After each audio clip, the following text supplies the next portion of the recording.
I've been an elected official for 21 years, 14 years as mayor, as you know, in New Rochelle, 7 years in this job. And before that, for 11 years, I was a village manager and a city manager. So I know I'm not naive enough to think that politics isn't going to rear its ugly head on these kind of things. But when you have a mandate that's going to cost millions of dollars to come out of if you don't get it done right, it's time to stop playing politics and just get it done. Yeah. Just get it done. Yeah, sometimes you have to do things that you might not agree with. That little agency in New Rochelle built, just in my short time, oh gosh, probably a couple hundred units. You're talking 750 units for the whole county. Exactly. Yeah. Yeah, and we were filming now right across the street from the Washingtonville housing lines, which has done an amazing job of turning around Washingtonville and the village of Mamaroneck. Has. Yeah. And you know, it's a little bit of seed money goes a long way. Yeah. And yeah, it's vital. You hit the nail on the head. You know, we need people who are going to be, you know, secretaries and firemen and probationary police officers and school custodians who don't make a lot of money, and you want them to live in the community. No doubt about it. You know, you don't want to have a snowstorm and have everybody have to come from Rockland County and your streets don't get plowed because they can't get here either. I get a fair percentage of my staff that comes from, I have two people come from Dutchess, one comes from Orange County, and a number of people from Putnam. And it's a long way to come, and that's people that are taking money out of the county with their paycheck. Yep, exactly. Like them, it's like stay here and spend it here. I mean, I work, you know, I'm an elevator mechanic in the city, and I work with a lot of guys who, when the housing boom was going on, couldn't get the kind of house they wanted, and they moved out to Pennsylvania. Yeah. And they have to come from Pennsylvania. I mean, and, you know, they always tell you, oh, it's just an hour and a half. That's, you know, if there's nobody on the road and it doesn't rain, and, you know, there's... Right. Right. You know, well, one of the things I'd like to point out to people on this particular issue is that in New Rochelle I used to get beat up because we were building housing downtown. Yeah. And I said, the schools are going to be inundated, they're going to spend too much money on educating these children. And I said, do you realize that one of the criteria for judging whether a community is doing well is that their population is growing, that people are moving in? And what happens is banks fall into the city or into your town. The restaurants start opening up. Retailers start following those people into the community. And the chief indicator of a bad community is a drop in population. And we've seen that all over New York State. Yes, we have. The fact if you can provide decent housing, and even if people have to commute to the city or commute to another county in order to get the work done, that money comes back home here to Westchester County. That's correct. Yes. And it provides, you know, we all give lip service to diversity, but this is real diversity that we're providing. Oh, no doubt about it. And, you know, our children and ourselves, we benefit from that. Yeah. You know, in a million different ways that, you know, you can't really quantify. Yeah. But, you know, let's talk a little bit more about Westchester County. There's, you know, your second term is ending. Right.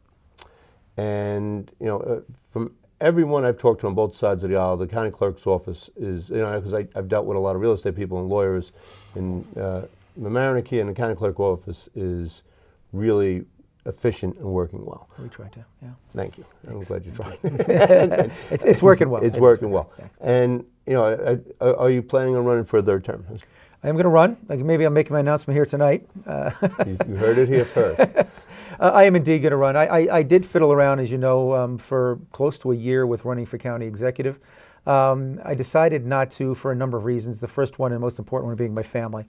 I did give up a lot of time to my family. It's 14 years as mayor, and my daughters sat around and said, you know, one's getting married, one's already married, the other two will probably get married in the next couple of years, grandchildren coming through. Give us Dad back for another 4 years, and maybe in 4 years we'll take a look at it. But when I did that, I studied a lot of the issues in the county and went around to a lot of elected officials from Peekskill and Corton right down here into Mamaroneck. And I learned a lot. I learned that, you know, the county still has tremendous possibilities. It's got tremendous challenges, and if we can get out of, as you mentioned before, you hit it right on the head, if we can get out of this morass of the political infighting that goes on all the time, we can get an awful lot of stuff done here because you got great people working here and you got great resources to deal with. You know, White Plains in many ways is emulating Washington. And that's not so good. No, it's not good. It's you not know, good. I heard the other night that only the 29% approval rating for the Congress en masse, and that's terrible. I think we got great Congress people coming out of Westchester, but you know, what's going on? That they can't get anything to get their acts together. You know, and I think things have just, you know, I mean, I have my own opinion, and my opinion is that, you know, that one side has gotten so polarized, and they've, you know, to call the right wing of the Republican Party conservative is a misnomer, because a conservative wants to keep the status quo, I mean, but they want to totally, remake the system, the social compact that we've all been living with since the 30s and 40s. No doubt. Social Security, Medicare, Medicaid, unemployment insurance. They don't believe in that. Right. And okay, that's your opinion, and you might be able, it doesn't wash with me, but okay, you have a right to believe it. But don't call yourself a conservative, right, because that's trying to blow up government. Right. The strange thing is, to me, the moderate ring of the Democratic Party are really conservatives. Now, I'm a little bit more on the left-wing part, but there's the moderate ring, like the people like Barack Obama is you and Barack Obama are moderate people who are just saying, we just want to do good government. Right. And there's a lot of need for that. Right. Just good government, and how are we going to make this work? There's a lot of places where they can implement my biggest attitude toward government right now is if I can keep my portion of the government small, there's more money to spend on other parts of government if necessary, and if it's not necessary, it goes back into the private sector and builds the economy, more jobs in the local economy. So if we all do our jobs, it's going to pick itself up. And you're absolutely right about the analysis in terms of the different branches of the two parties. But the pure right-wing folks, the Tea Party folks, want to dismantle government. Yes. And that's not going to work in this country. It's not going to work in any country. They don't understand how it works. Right. They don't understand how government works. So if you don't understand it, it's got to be, like everything else in the old, it must be a witch. We'll burn her. You know what I mean? If you don't understand it, you're willing to blow it up because you don't know why you need it. And you also, it makes me laugh, but it's kind of sad that you get senior citizens calling for entitlement cuts and they're living off their Social Security check. And Medicare. And okay, so let's cut it so that your children and grandchildren don't have the same coverage when it comes through. That's crazy. I often have the feeling, I look at my kids and I think, geez, we're leaving you a world that's getting hotter and wetter, and we're leaving you all this debt, and it's just, and they didn't do anything. They just, they're just trying to live their lives, and they don't see the bomb coming. But guys like us who have been around and understand a little bit of what's going on, it's scary. And you get, like you said, you have grandchildren now, and you wonder. Yeah. What kind of world we're living in? And at one time, I think a lot of these folks, because a lot of them are old timers, think that America is just the best country in the world, and it is, and that we can take care of ourselves. But it's a global economy, as you know, too. These jobs that have been outsourced to India and in Southeast Asia, coming back. I mean, those jobs used to be done by college kids, people coming out of college who needed a job and took a less than wage than they probably were, going to get because of their talents, but they got a job. They've taken off. They're not coming back. No, they're not. And we have to find another way to provide entry-level work at a decent salary for folks, so they can get a start. Here in Mamaroneck, in the industrial section, there used to be a lot of light manufacturing. In my neighborhood on the west side of Manhattan, in the morning you could see, getting off the subway, walking down to the west side, thousands of people who worked in these little factories. Some made clothes, some made little tool and die works. It's all gone. And it's all, art galleries, whatever it is now. That's nice to have an art gallery, but that doesn't put food on many people's table. No doubt about it. To have an art gallery.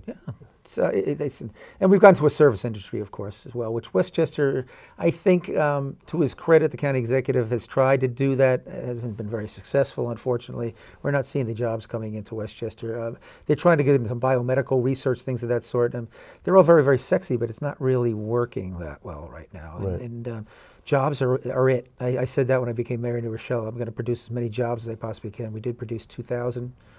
We produced a huge number, probably more than that in construction jobs, building those buildings downtown. Some people I know in Mamaroneck don't like them. They don't like looking at the skyscrapers. But it was important to try to rebuild that downtown by putting people downtown. Yes. I used to say to them, there were no empty storefronts on 2nd Avenue in Manhattan.